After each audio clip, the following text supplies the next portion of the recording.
नमस्कार मित्रांनो, मी Yogesh Mane ignite academy मध्ये तुमचं सर्वांचं स्वागत करतो. मित्रो, काही दिवसापूर्वी मी महाडिस्कॉमची एक ॲडव्हर्टाइजमेंट घेऊन आलो होतो आणि महाडिस्कॉमची जी सिलेक्शन प्रोसिजर होणार होती ती गेटच्या मार्का थ्रू होणार होती. आता गेटच्या मार्का थ्रू तर एक होते प्रोसिजर, त्याच सोबत जी ऑलरेडी झालेल्या गेट एक्झाम आहेत ना, म्हणजे 21, 22, 23 ची एक्झाम होती, राईट.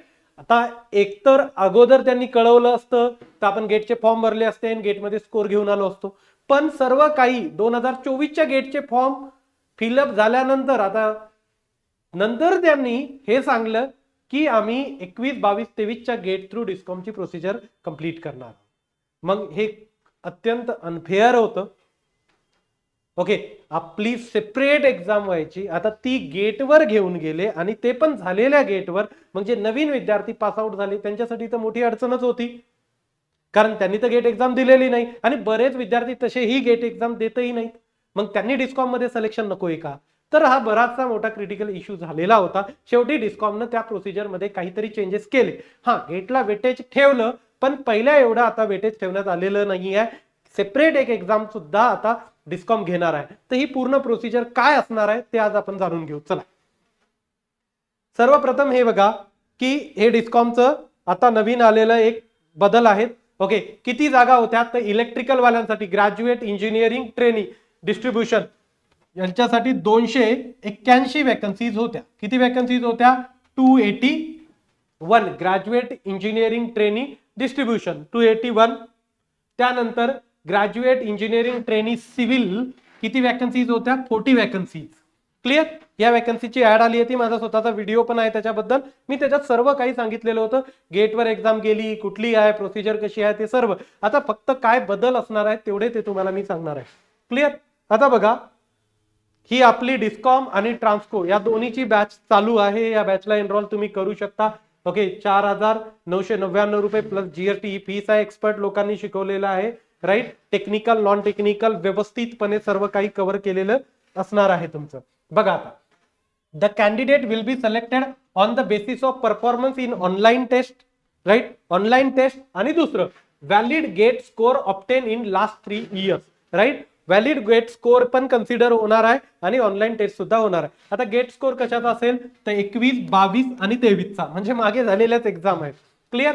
आता ऑनलाईन टेस्टला 90% वेटेज देण्यात आलं आणि गेट स्कोरला तुमचं 10% वेटेज असणार आहे. ओके, म्हणजे 90% आता मार्क तुमच्या हातात असणार आहे. 10% आता सोडून द्या, त्यांनी गेट दिली, गेट मॅन्डेटरी नाही पुन्हा, राईट. जर तुम्ही गेट दिलेली नसेल हे मागची 21, 22, 23 ची, तरीही तुम्ही फॉर्म फिलअप करू शकता. फक्त तुम्हाला हे वरचे 10% मार्क जे आहे ते लूज करावे लागतील. क्लिअर? असे भरपूर कॅन्डिडेट आहेत की ज्यांनी गेट एक्झाम दिलेली नाहीये, त्यामुळे तेवढं टेन्शन नसणार आहे, राईट. गेटवाल्यांना थोडं ऍडव्हान्टेज असणार आहे, पण त्याला समजा तुम्हाला गेटमध्ये 50 मार्क्स असतील. क्लिअर? याचा 10% वेटेज म्हणजे किती होणार आहे? जे काही असेल याला 10% वेटेज येणार आहे. क्लिअर आहे? याला 0.5 वगैरे मध्ये कसं काहीतरी कन्वर्ट करतील. क्लिअर? किंवा याचे 5 मार्क घेतील, राईट. टोटल तुमच्या 100 मध्ये कन्वर्ट करायले तर 90 मार्क तुमचे आले ऑनलाईन एक्झाम मधून आणि 10% मार्क आले तुमचे कुठून? गेटच्या एक्झाम मधून. क्लिअर? असं पुढं आलं लक्षात? तर गेट एक्झाम दिली असेल तरीही चालेल, नाही दिली असेल तरीही चालेल, अप्लाय करू शकता. बस you need to sacrifice 10% mark, right. GATE exam जर दिली नसेल तर. आता इलेक्ट्रिकल इंजिनिअरिंग आणि सिव्हिल इंजिनिअरिंग मध्ये तुमची गेट असायला पाहिजे.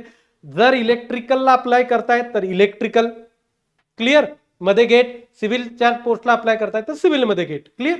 चल, आता ऑनलाईन एक्झाम जी असणार आहे त्याचं कसं डिस्ट्रीब्युशन असेल मार्कचं, तर test of professional knowledge is number of question 50, mark is 110, म्हणजे 110 मार्काचं तुमचं टेक्निकल असणार आहे. त्यानंतर test of general knowledge, right. त्याच्यामध्ये टेस्ट ऑफ रिझनिंग 40 क्वेश्चन 20 मार्काला. Test of quantitative aptitude 20 question 10 मार्काला. Test of Marathi language 20 question 10 मार्काला, राईट. तर असे तुमचे 40 question non tech, 40 mark non टेकचे, टेक्निकलचे 110, टोटल 150 मार्क. 1/4 निगेटिव्ह असेल दिलेला आहे यांनी. Okay, 1/4 of mark assign to the question will be deducted as a penalty जर निगेटिव्ह असेल, निगेटिव्ह मार्किंग साठी. क्लिअर आलंय? ओके, आता बघा याच्यामध्ये open category candidate or candidate applied against open category. म्हणजे तुम्ही रिझर्व्ह कॅटेगरीचे असाल पण तुमची समजा एसबीसीचे असाल तुम्ही आणि एसबीसीची जागा नसेल तर तुम्ही ओपन मधून भराल फॉर्म. क्लिअर. तर जे कॅन्डिडेट ओपनचे आहेत त्यांना 40% मार्क घेऊन येणं गरजेचं आहे आणि बाकी रिझर्व्ह कॅटेगरीसाठी 30% मार्क घेऊन येणं गरजेचं असणार आहे. तर हे चेंजेस केलेत. हे चेंजेस थोडे आपल्या फेवरमध्ये आहेत. का फेवरमध्ये आहेत? कारण आता सर्व काही गेटवर असणार नाही आहे. 90% गेटचं वेटेज असेल आणि 10% फक्त नॉन गेटचं वेटेज, सॉरी 90% ऑनलाईनचं वेटेज असेल आणि 10% तुमचं गेटचं वेटेज असणार आहे. गेट नाही दिली तरी चालेल. असा हा नवीन पॅटर्न आता ते घेऊन आलेले आहेत. डेट वगैरे जे काही येतील तसं मी तुम्हाला अपडेट करत जातो. आता इथं थांबतो. Thank you so much guys for listening me. आणि आपली बॅच जॉईन करायला विसरू नका.